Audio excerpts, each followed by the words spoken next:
Sama-sama tayong magiging saksi! Naharap sa reklamong double murder at prostrated murder ang isang kahera sa Pasig City. Pinagtataga niya ang mag-asawa niyang amo pati kanilang anak. Babala, maselan po ang bidyong inyong mapapanood. Saksi, si Emil Sumangil, exclusive! Gabi ng May 30 habang nag-uusap sa dining table ang dalawang babaeng yan, tumayo ang isa sa kanila at hinedlak ang kausap. Ilang beses tinaga ang biktima hanggang sa bumagsak siya sa sahig. Pinagtatadyakan din ang biktima. Dinig pa sa CCTV recording ang paghingi ng tulong ng biktima na among babae pala ng suspect. Pagkatapos niya na lumabas sa backdoor ang suspect at base sa investigasyon ng pulisya, doon niya inabutan ng among lalaki na kanya ring pinagtataga.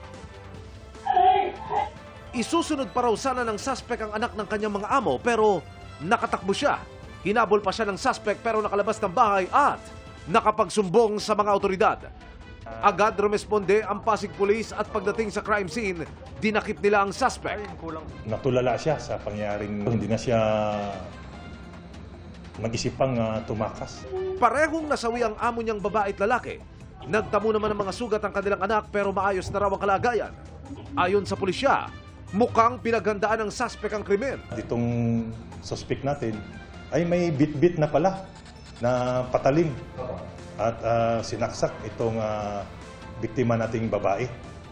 At pagkatapos sinaksak ng biktima ng babae, sinunod niya yung asawang lalaki. At yung anak pa niya, mabuti yung anak niya, Kuya Emil, ay nakatakbo sa labas ng pamamahay nila. At ito'y nakahingi ng saklulo sa dumaang driver ng motorsiklo. Sabi ng suspect, nandilim ang kanyang paningin kaya nagawa ang krimen. Sa sobrang galit po.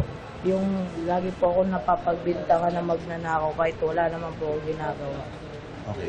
Wala, sabi, kumukupit daw po ako sa benta namin. Kaso tama naman po lahat ng records ko ng benta. Ayon sa pulisya, kakera sa tindahan ng LPG na mag-asawang biktima ang suspect.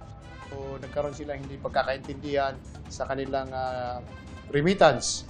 So, accordingly, napagsabihan yung ating suspect at ito ay nagalit. Sorry po ako na nagawa ko yun. Pero sana po intindihin rin nila yung naramdaman ko nung bago ko ginawa yung lagi po ako pinagbibintangan. Sana inano rin nila na nasaktan din po ako.